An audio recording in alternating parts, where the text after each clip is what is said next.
प्यारे बच्चों, UV spectra के लेक्चर नंबर 5 में जो हम डिस्कस करने वाले हैं वो हम लास्ट में हम कार्बोनिल कंपाउंड पढ़ रहे थे, उनकी स्ट्रेचिंग फ्रिक्वेंसी पढ़ रहे थे।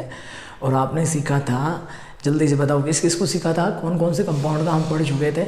हमने एल्डिहाइड पढ़ा, हमने कीटोन पढ़ा, और वो कौन कौन से फैक्टर आपके पास अफेक्ट करते हैं। नेक्स्ट इस लेक्चर की अगर बात करूँ तो मैं शुरू करता हूँ। Next third carbonyl compound. अगर कार्बोक्सिलिक एसिड की बात की जाए, ध्यान देना, CSIR नेट दिसंबर 2019 सवाल आया था भाई 2 नंबर में।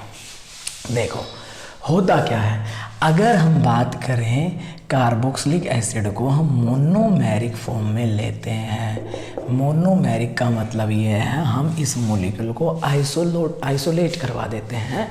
तो यहाँ पे जो देखो जो COH स्ट्रेचिंग फ्रिक्वेंसी होती है, ध्यान देना इस कंपाउंड में एसिड में एक तो CO स्ट्रेचिंग फ्रिक्वेंसी ऑब्जर्व होगी और एक यहाँ पे डिफरेंट हमारे पास OH स्ट्रेचिंग फ्रिक्वेंसी ऑब्जर्व होती है, जो हमें कार्बोक्सिलिक एसिड में याद रखना होता है।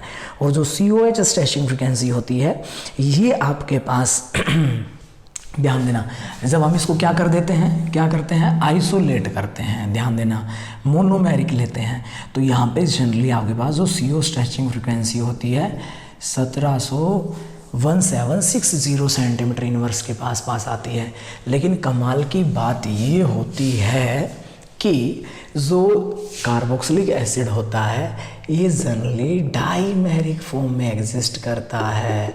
आपने पढ़ा भी होगा छोटी क्लासों में क्या, कि ये आपके पास हाइड्रोजन बॉन्डिंग में चला जाता है, डाईमेरिक फॉर्म में एग्जिस्ट करता है।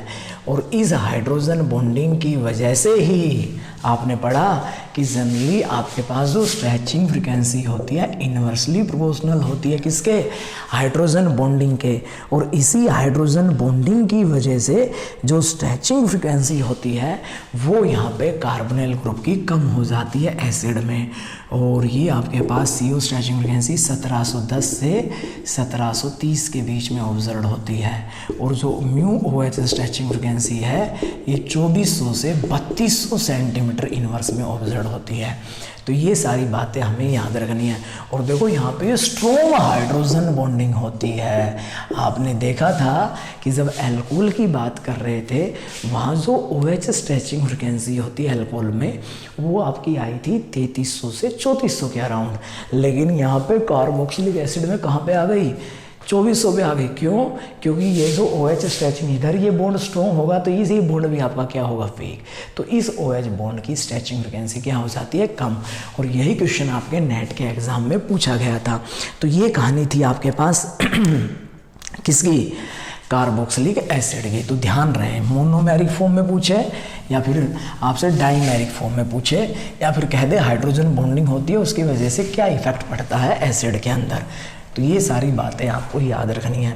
नेक्स्ट जो कार्बोनिल कंपाउंड में लेके आ रहा हूँ वो आपका है एस्टर। तो देखो एस्टर इम्पोर्टेंट है, ध्यान देना, CSIR नेट के एग्जाम में भी एस्टर से कई बार क्वेश्चन पूछा गया है।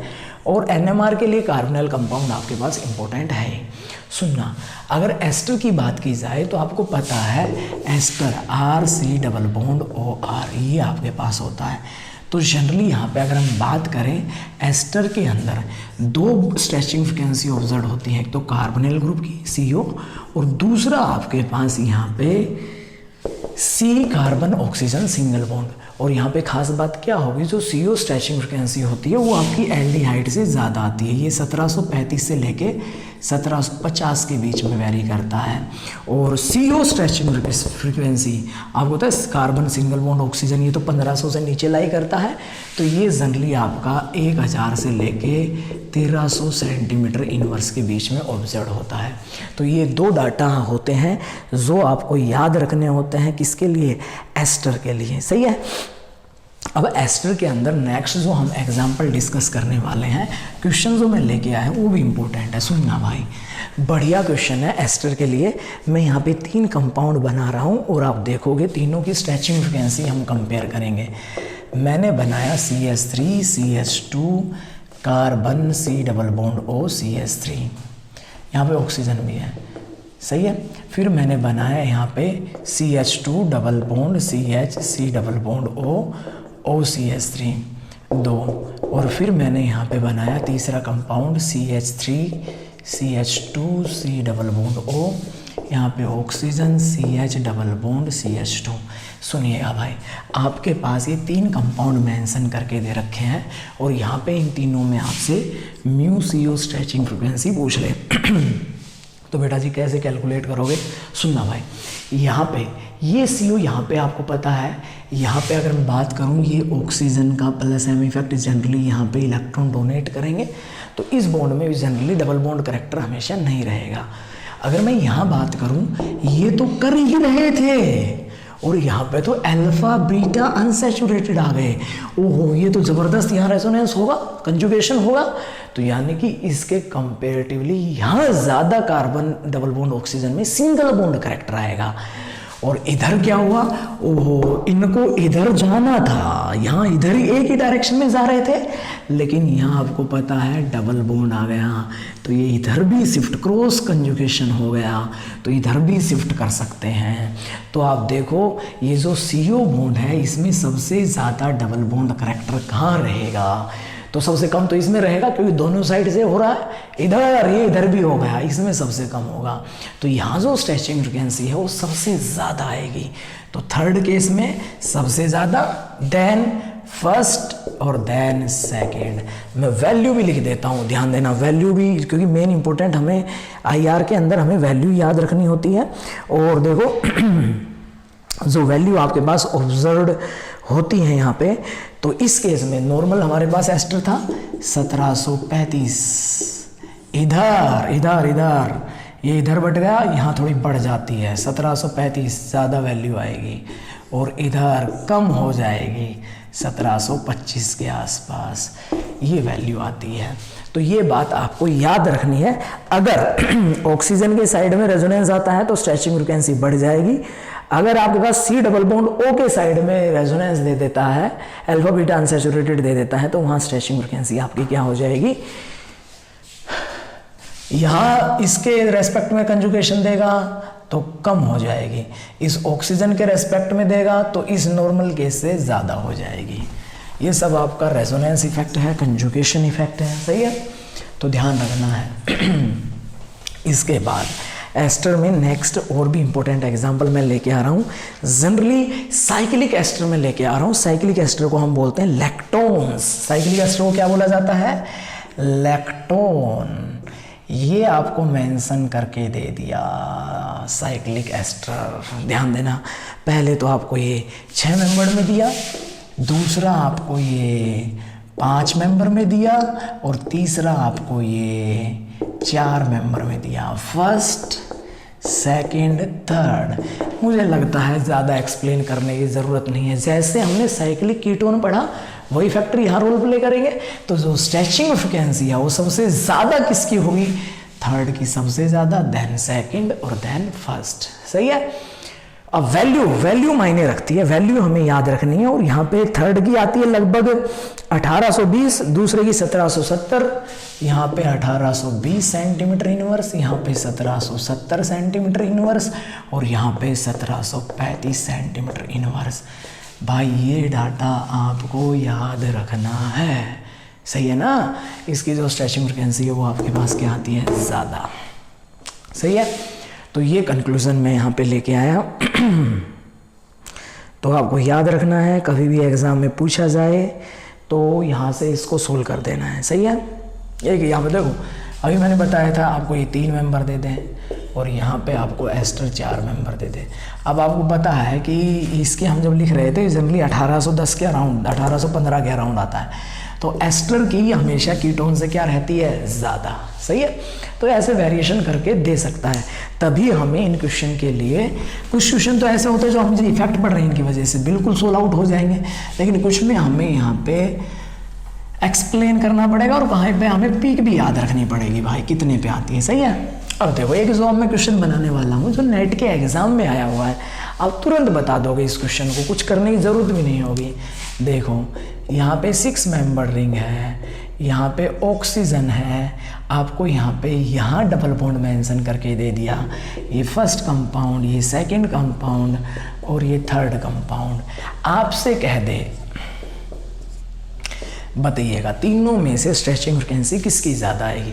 अब आप इजीली आप डिसाइड कर लोगे, खुद डिसाइड कर लोगे। यहाँ पे डोनेशन इधर, यहाँ पे ओहो, यहाँ तो फिर से ये दोनों फिर से वही काम हो गया। और इधर क्या हो रहा है, ये इलेक्ट्रॉन इधर भी जा सकते हैं, इधर तो जाएंगे लेकिन पार्शली इधर भी जाएंगे। तो आपको बताया था इस ऑक्सीजन के रेस्पेक्ट में रेजोनेंस आ जाए तो नॉर्मल केस से वैल्यू क्या हो जाएगी, ज़्यादा। कार्बोनिल ग्रुप के रेजोनेंस आ जाए तो नॉर्मल केस से वैल्यू क्या हो जाएगी, कम।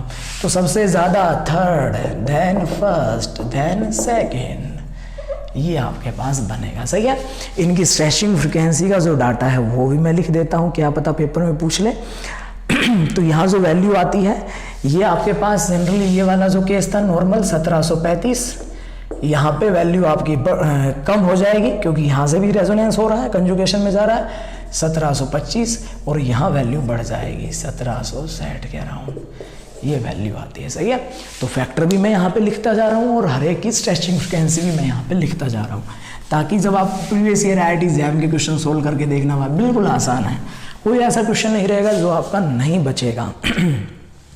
ऐसे ही 5 मेंबर की अगर हम बात करें, 5 मेंबर रिंग आपको मेंशन करके दे दें, ये आपको दिया। दूसरा आपको 5 मेंबर में यहाँ डबल बॉन्ड बना के दे दें। तीसरा आपको 5 मेंबर में यहाँ डबल बॉन्ड बना के दे दे। अब मैं ज़्यादा एक्सप्लेन नहीं करूँगा। सबसे आगे इस ऑक्सीजन के रेस्पेक्ट में रेजोनेंस थर्ड आएगा नॉर्मल से, और इधर ही है तो ये सेकंड पीछे आएगा, ये आपके पास बनेगा। सेम वही एक्सप्लेनेशन है। वैल्यू की बात करें तो यहाँ पे आपके पास जो वैल्यू होगी इन सब केस में जो स्ट्रेचिंग फ्रिक्वेंसी की वैल्यू होगी वो आपका जो ऑर्डर बनेगा यही बनेगा। सही है। IR के लिए अगर आप कोई बुक पढ़ना चाहते हो तो पाविया को आप अच्छे से पढ़ सकते हो। सही है। अब मैं कुछ क्वेश्चन लेके आया हूँ आपके लिए, क्वेश्चन भी डिस्कस कर देते हैं, ध्यान दीजिएगा। तो ये तो एस्टर की कहानी थी। उसके बाद आपसे कह दे बताइएगा a compound show stretching frequency at 1675, बताइएगा इनमें से कौन सा कंपाउंड है जहाँ पे आपके पास स्ट्रेचिंग फ्रिक्वेंसी ऑब्जर्व होती है 1675 पे। तो देखो आपको जो कंपाउंड बना के दिए हैं, ध्यान देना है, एक एक कंपाउंड को देखना भाई। 1675 पे पूछ रहा है CH2 CH3, एक और ग्रुप आपको बना के दिया है, यहाँ पे CH3, यहाँ पे डबल बॉन्ड O, यहाँ पे CH3, यहाँ पे CH3, एक और आपको बना के दिया है यहाँ पे CH3 C double bond O, ये आपके पास CH3, और एक और आपको बना के दिया है यहाँ डबल बॉन्ड O। ध्यान देना ये कंपाउंड आपको बना के दे रखे 1675। सब में देखो कीटोन है, कीटोन है, कीटोन है, कीटोन है। कीटोन अराउंड 1715 के आसपास आता है। 1675 कब आया होगा, जब कीटो ग्रुप आपका रेजोनेंस में रहा होगा। क्या यहाँ पे रेजोनेंस में है, नहीं। अल्फा बीटा अनसैचुरेटेड है, नहीं। यहाँ पे नहीं, ये रहा अल्फा बीटा अनसैचुरेटेड। तो 1715 से वैल्यू क्या हो गई, कम। ऐसे आपको क्वेश्चन वहाँ पे सोल्व करने हैं। तो कोई भी क्वेश्चन आपको मेंशन करके दे देता है तो इसी के अकॉर्डिंग आपको वहाँ पे करना है। आपसे मैच द फॉलोइंग भी पूछ सकता है।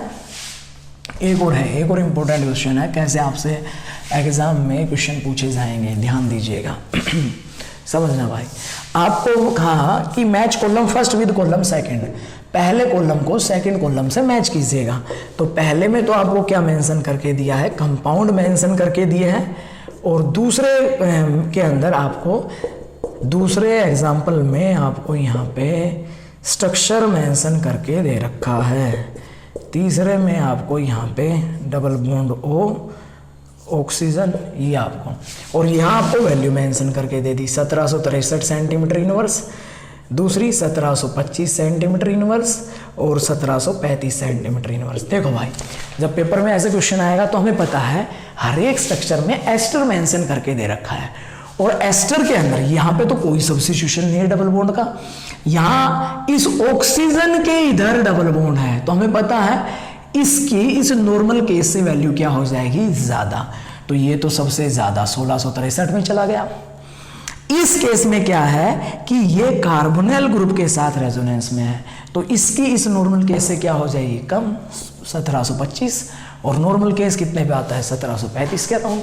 तो ऐसे आपको क्वेश्चन सोल्व करने हैं एस्टर के अंदर, सही है ना। और साइक्लिक एस्टर मोस्ट इंपॉर्टेंट है, साइक्लिक एस्टर को अच्छे से याद रखना है, कोई भी बात मिस नहीं होनी चाहिए, सही है ना। सबकी स्ट्रेचिंग फ्रीक्वेंसी आपको पता होनी चाहिए। एक और क्वेश्चन देखो याद करने वाला, इंपॉर्टेंट क्वेश्चन है, ध्यान रहे, ये जो क्वेश्चन मैं लिख रहा हूँ इंपॉर्टेंट है भाई। सी डबल बॉन्ड OR यहाँ पे आपको मेंशन करके दे दी 3 मेंबर रिंग। दूसरा आपको दिया है CH2 double bond C double bond OR। तीसरा आपको CH3 C double bond OR।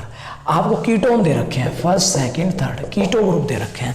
तो ध्यान देना, यहाँ जो स्ट्रेचिंग फ्रीक्वेंसी जो ऑब्जर्व होती है भाई, सबसे पहले आपको पता है यहाँ पे भी रेजोनेंस होगा और यहाँ पे भी रेजोनेंस होगा, याद हो तो डांसिंग रेजोनेंस पढ़ते हो आप GOC के अंदर। तो यहाँ पे इन तीनों में सबसे ज्यादा स्ट्रेचिंग फ्रीक्वेंसी किसकी आएगी, तो जहाँ रेजोनेंस नहीं हो रहा वहां आपके पास स्ट्रेचिंग फ्रीक्वेंसी सबसे ज्यादा आएगी। तो यहाँ पे नहीं हो रहा, 1715 के आसपास आएगी। यहाँ हो रहा है, इलेक्ट्रॉन की शिफ्टिंग हो रही है, 1680 के अराउंड आता है। यहाँ पे इससे थोड़ा ज्यादा आएगा, 1695 सेंटीमीटर इनवर्स। यहाँ भी होता है, 3 मेंबर की रिंग यहाँ जाती है, हमने पढ़ा था, जिसको हम जनरली डांसिंग रेजोनेंस बोलते हैं, स्टेबलाइजेशन बाय बैंड ऑर्बिटल भी बोलते हैं, कार्बोकैटायन में पढ़ा हुआ है। तो ध्यान रखना, इसके कंपेरेटिवली यहाँ आपके पास जो रेजोनेंस यहाँ ज़्यादा होगा, इसलिए यहाँ वैल्यू कम हो गई, सही है। तो ये भी आपका इम्पोर्टेंट एग्जाम्पल था, सही है। तो इस लेक्चर में मैंने केवल आपको एस्टर की कहानी बताई है, सही है। तो कार्बोनिल कंपाउंड में एल्डिहाइड हो गया, कीटोन हो गया, एसिड हो गया, एस्टर हो गया, सही है। तो एक एक लेक्चर में बिल्कुल आपको एक एक पीक अच्छे से याद करनी है, अच्छे से नोट करना है। धन्यवाद।